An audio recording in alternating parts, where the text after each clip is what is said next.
Hello there, guys. How are you doing? This is Rob of Rule of Two Review. Welcome back to the channel, and today we are doing something a little bit different. We're not really talking about any gaming news or a specific gaming topic. We're doing a little bit more of just a personal chat. And I've done conversations like these, sporadically throughout the years of doing YouTube.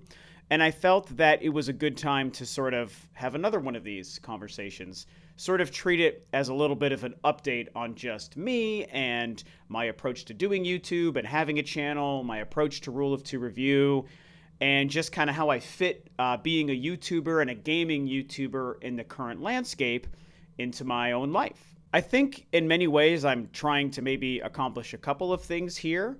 One is, of course, just for me to sort of, I guess, unburden myself would be the word I would use, to unburden myself of just some thoughts and feelings about this whole thing. And just kind of what I'm doing as a YouTuber who's been doing YouTube for about 8.5 years. And this was also partly inspired by a conversation I recently had with a good buddy of mine, Andres, on his channel. And my last video was just a clip from that podcast. And it was actually just a private conversation that ended up being so entertaining that we actually decided to share it on his channel. And we talked partly about being a YouTuber and doing YouTube and Nintendo and gaming YouTubing. And so the other thing I'm hoping to accomplish is maybe this will even help some people out there who have thought about doing YouTube, if they've specifically thought about doing YouTube as a gaming YouTuber or even more focused on Nintendo, or if they are, maybe you guys already do YouTube or have a channel, maybe it's a small channel and you don't know how to get traction, maybe you're a much bigger channel than me, and so you just want to hear someone else talk about it. I'm hoping that not only will it be valuable to me to just sort of, get some of it off my chest and chat about it, but maybe it will be valuable to you guys as both maybe fans and followers of my channel, or if you do YouTube or have aspirations to do YouTube. I think there might be something for everyone here. So I think the natural starting point for this conversation would be kind of at the beginning, and I hope people like this. This might be a video that doesn't get me a lot of views, which is okay, and I sure hope it doesn't make people unsubscribe, but the way things have gone in 2022, at least with my channel, you never really know. So kind of going back to the beginning a little bit, and I have told the story of how I started doing this a few times throughout the years. So you might have heard these details. I'll try to kind of go a little bit quickly through it just because I've discussed it in the past. But the quick version would be back in 2010, I just turned 30. I was living alone at the time, renting a house, just newly single. And so I was just kind of doing my whole thing there. I really had aspirations at that time to work for IGN. I really wanted to work specifically for IGN. And what I was doing with my career at the time, I think I would have still been actually, I know I was still in construction at that time. I wanted to do something more fun and more, appropriate to my tastes. I was already very active with music and my drumming and professional music career. I was doing a ton of that stuff. So that was one outlet for me. The other was talking about video games and movies. And so I wanted to work for IGN. I was trying to do that, and it was basically impossible, going back to 2010. And so I thought of the idea of just starting my own website and trying to do the same thing with my good group of buddies, and all of us would come together to run this site, and we would do some podcasts. So I started a WordPress blog site that a couple of friends of mine helped me set up, and I came up with the name Rule of Two Review, which is a Star Wars reference. The Rule of Two comes from Star Wars and the Sith, and the review is the idea of I would review movies and games with my friends. And we started a podcast, a gaming podcast and a movies podcast. And we did that on iTunes for about 2 or maybe 2.5 years. And it was a lot of fun, and everyone would come to my house and we would do it in person, right? Not the way everyone does podcasts now, where we're all over the world and we're all connecting via the internet and video chats. This was just me and my best friends coming together in a room once a week or every other week to record podcasts in person. And it was a ton of fun at the time. But it was a lot of work, and it was hard to make schedules happen, and I was also so busy with my job and with music that sometimes I just didn't want to always do it. And so, long story short, eventually the website and the podcast thing went away. Then around 2013, as gaming content on YouTube was blowing up, thanks to PewDiePie's, huge rise in the beginning there, and other people like Markiplier and just tons of other Let's Plays, that was the big thing. And then a couple of other things like Game Explain was a big thing for me at the time, and also Review Tech USA. those channels, which were really well known at the time and doing the kind of gaming commentary content, I was like, I could do that, man. Like, I have a ton of opinions. I love gaming. I obviously love Nintendo. That was going to be my focus. The Wii U had come out less than a year earlier, and I loved the Wii U. I was enjoying my PS3 and Xbox 60 at the time as well. And I was like, let me just try doing a YouTube channel. So not having any knowledge how to do this stuff, I got a really, really shitty capture card, started capturing footage, and, got myself some audio equipment and started just kind of recording my voice, talking about topics. And through all of this, in mid to late 2013, Rule of Two Review, the channel was born, and I was making videos every once in a while living alone at home, as a 31-year-old, just talking about gaming and talking about Nintendo. Now, I'll be honest, even though that was my most awkward time being a YouTuber and figuring out how to do YouTube, how to try to get traction, starting to meet people. I met some great people early on and got involved. And also, what I would call finding my voice, finding out how to actually present myself on camera or just to a microphone when I'm by myself, because I was so used to my conversations with my friends in real life about, coming out of movies and playing new games and getting together all the time at bars or parties at our houses, just doing that whole thing. Suddenly, I was in a room by myself talking to a camera and a microphone. And at that time, 2013 through 2015, it was a little less common, and it was definitely new to me. So I had to find myself. And when I look back at those years, I have very fond memories of that time, because it was just, again, I think being living alone and kind of doing it at that time as well was part of the fun, and just the figuring out and seeing subscribers go from 10 to 50 to 100 to 300 to 500 to eventually my first 1,000. And also starting to meet a couple of other people who did YouTube at the time, and starting to even do some podcasts with them back in the Google Hangouts days. Great times. I met great people, and I just had so much fun doing it with the lowest expectations possible. Even though my content wasn't very good, and again, my voice, I don't think, was very defined at that time, and how I approached this, it was a great time in my life. And so that was fun, but it was also hard. And then, it was something that I never knew how long I would do it. At the time, yes, I was like, maybe I could become a millionaire and I could do this for a living. I don't want a stupid job working for someone else. I want to just talk about video games and Nintendo and the gaming industry myself and just make YouTube videos. And if PewDiePie can be a millionaire, can't I at least be a multi-100,000-aire, if not a millionaire eventually? That was the kind of stuff I thought to myself. And so I was pretty dedicated to it, again, while also doing music full-time and also having a full-time job. And I never really knew how long I would do it, but, here we are. We fast forward to today in 2022, and for 8.5 years straight, I've always done it. I've never stopped. I've never left completely. I've taken one or two very small breaks, including recently at the beginning of this year. And I think just my motivation and passion to keep doing it, having fun with it, enjoying talking about Nintendo and gaming, and the fact that my channel, while I've never blown up and gone viral and had a huge surge, I still have grown, and my views have stayed solid and consistent, especially for my size. And, after 8.5 years, I'm only just now close to 20,000 subscribers. And by most accounts, you could say that that's not successful. But I think, considering I've always done this on the side, just kind of part-time, just for fun, I actually think that it's really successful. And while it's not as big as I ever hoped I would be, I would hope to cross a couple 100,000 subscribers in the beginning.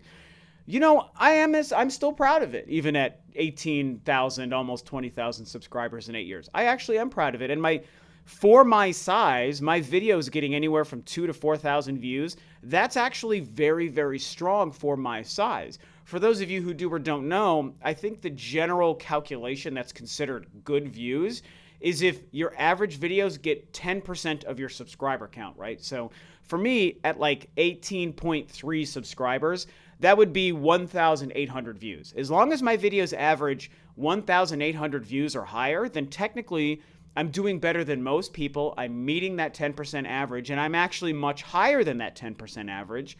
And so again, how could I not still see that as successful and be proud of it? I am actually pretty proud of what Rule of Two Review has become. But doing YouTube is also a weird thing, and being on the gaming side of YouTube is definitely a weird thing.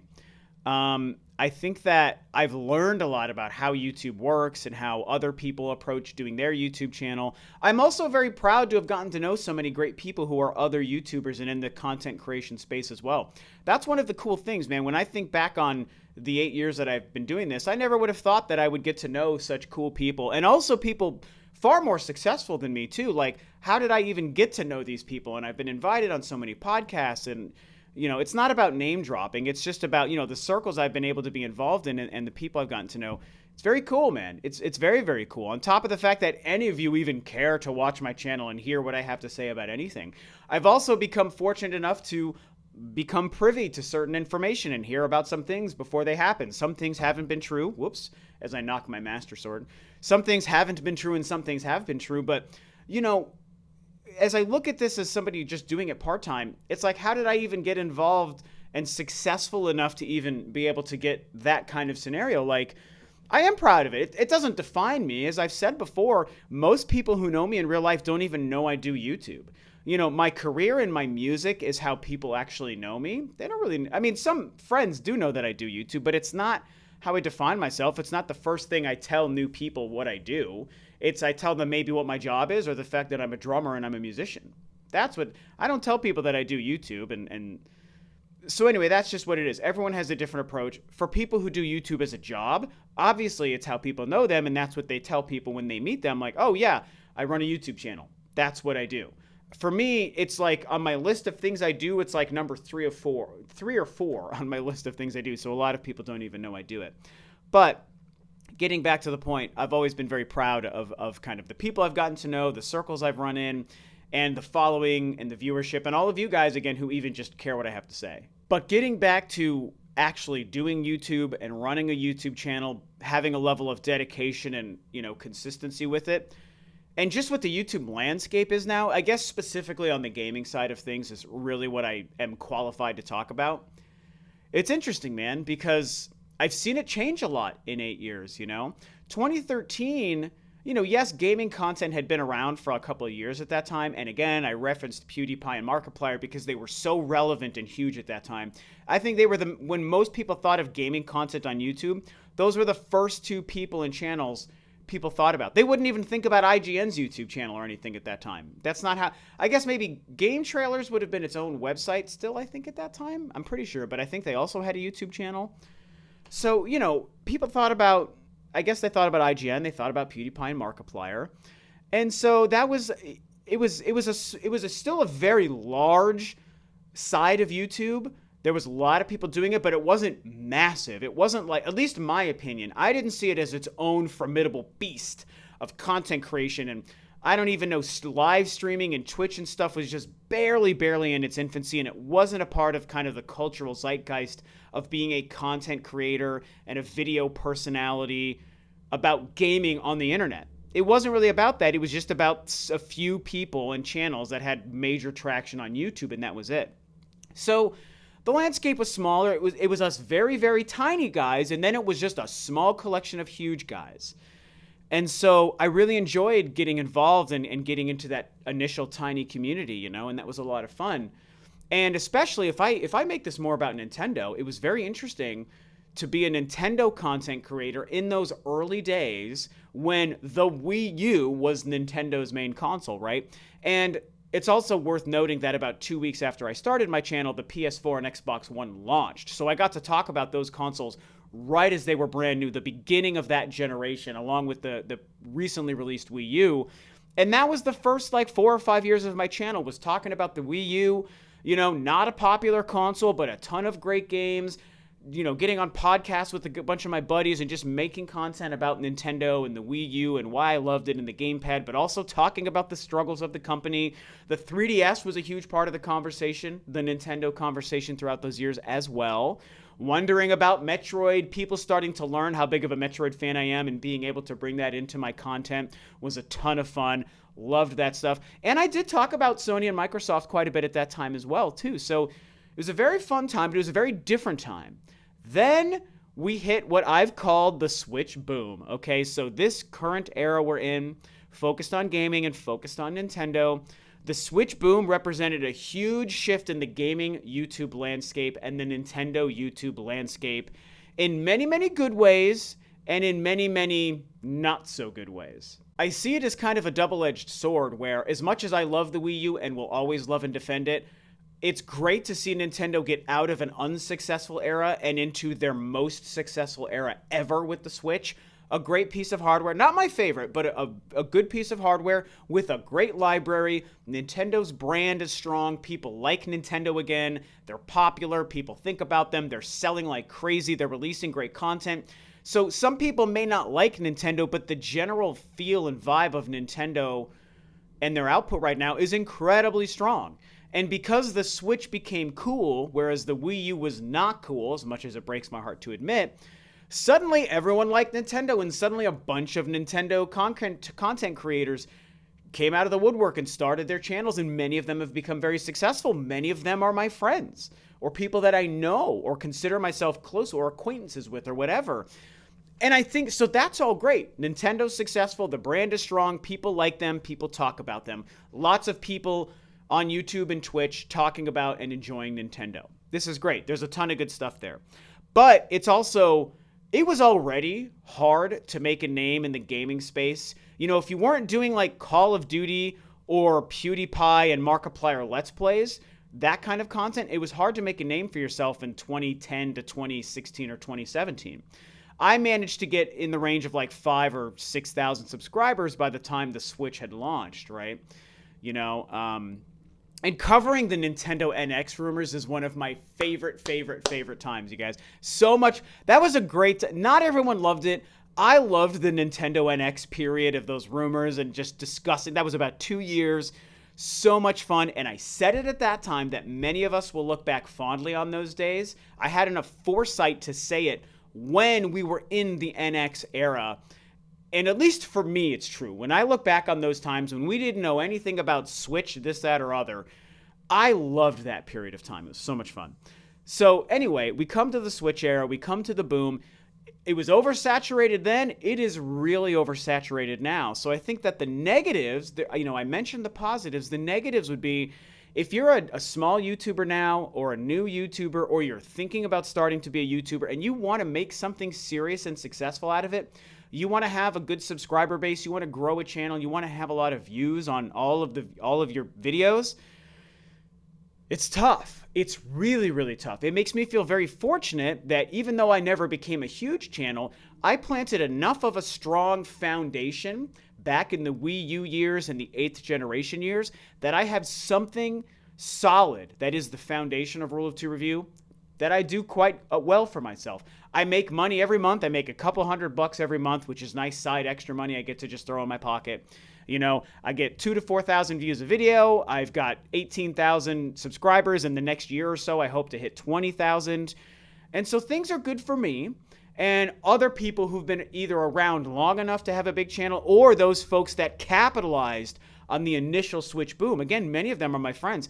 A lot of people capitalized on that 2017 to 2018 period where you could start a channel, cover a lot of Nintendo and Sony and Microsoft. You know, plenty of people do all of the above, and just capitalize on that huge growth spurt that the Switch and gaming in general was doing at that time. And they became initially very huge, and they're doing well.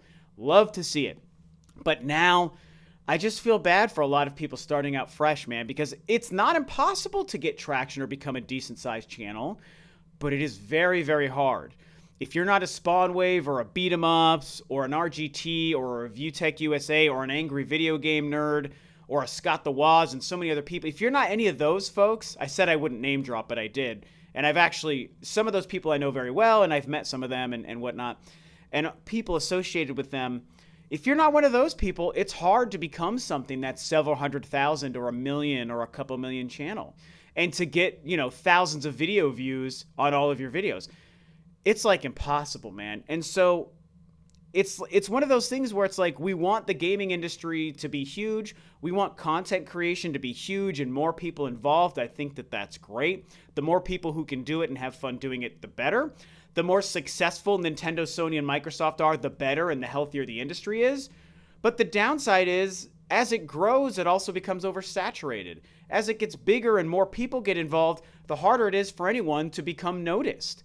And so that is a give and take. That is a double-edged sword, a catch-22. It's a good and bad, a pro and a con, right? So where's the middle ground? I guess I don't really know. I think that what I could say to sort of wrap this conversation up and put a bow on it here is maybe a little bit of advice. I guess I feel qualified enough to give some advice, right? If you're a new or small channel that wants to grow, or if you are considering starting YouTube but you're nervous about it or don't know how to go about it, or you're not sure if it's even possible to gain traction, I'll just give some advice that I believe is good advice. This is just my opinion, and other people might tell you differently or the same or whatever. This is what I would say. Couple of things to focus on. First and foremost is the obvious. Just do what you like. Don't overthink it. Don't try to mold yourself to the algorithm or the popularity currently.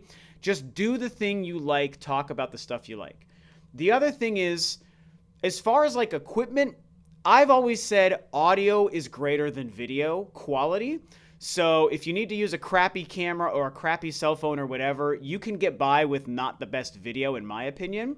But what I think will do wonders for people actually seeing you as a quality, viable channel, if you decide to start doing it, is good audio. So definitely make sure you have a decent microphone and audio setup, and whatever that means. A lot of people do stuff where they're just recording on like OBS and they just put out video content that they do that way. I do a little bit more, editing after the fact, and I record a separate audio track and I match it to my video track, and that's what I do. But I will just say, at the end of the day, don't shoot for a better camera before you shoot for a better microphone. My opinion and my advice, get the better microphone and audio first, then do the camera. Or if you can do both at the same time, then obviously that's even better. And the last thing is, I think consistency is key and important. And consistency can come in a couple of forms. It doesn't have to be create a schedule every Tuesday, every Thursday at this exact time. It doesn't have to be that. It can be if you can do it. It doesn't have to be every day. It doesn't even have to be every week. But it does need to be something, I think, fairly consistent. Some people can do the Angry Video Game Nerd thing, or the Scott the Woz thing, or the kind of documentary channel things where they can release a video every couple of months that's a 40-minute, huge, edited kind of piece, and they do extremely well. If you can do that, then do that, but most of us can't. If you try to do what I do, or what I guess, I keep using like Spawnwave, for example, what Spawnwave does, or podcast channels, find a consistency that works for you and stick to that consistency. If you're extremely sporadic, there's not the best chance that people are going to kind of pick up on what you're doing. And so, in my opinion, that's advice that I would give. Also, of course, don't get discouraged. It's just like learning anything. It's like learning an instrument or learning a sport or, being athletic to lose weight. You don't see results right away with whatever you're doing. It took me 5 years to become a decent drummer. I've been doing it for over 20 now, right? It took me 2 or 3 years to even get 2,000 subscribers on YouTube. So you need to wait. You can't just do it for 6 months and say, well, I didn't get 10,000 subscribers, so I guess that's a failure. You have to be willing to stick with it and give it time. You don't become a shredding guitarist in 2 months. You become a shredding guitarist in 10 years, right? You don't lose weight overnight. You lose weight after 2 or 3 years of being dedicated to a diet and an exercise regimen. Same with YouTube. So you got to be patient too. It's the hardest part about learning anything is patience. But if you commit to that patience and consistency, I really think there's a chance you'll get there. It's hard because, again, there's so much crap out there. And here's the thing. A lot of content, I will say, and I won't name drop here, there's a lot of bad, shitty gaming content and bad, shitty Nintendo content. There just is, man. But there's a lot of good stuff out there. Some of it gets noticed. A lot of it doesn't. Maybe you won't get noticed, but if you try the right things and you dedicate the right way, you might get noticed. Maybe you can grow to a channel my size, or even you can grow to 10 times bigger than me. Anything is possible. You just got to try. And so I'll just wrap this up saying that the YouTube landscape is a weird, fickle thing. YouTube is frustrating.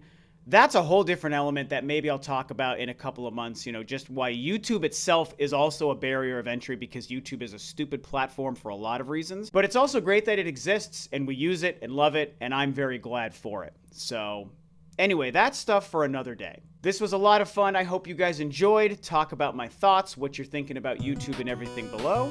And with that, this video is a wrap. Thanks, of course, as always, for tuning in, guys. This is Rob of Rule of Two Review, and I'll catch you next time on another video.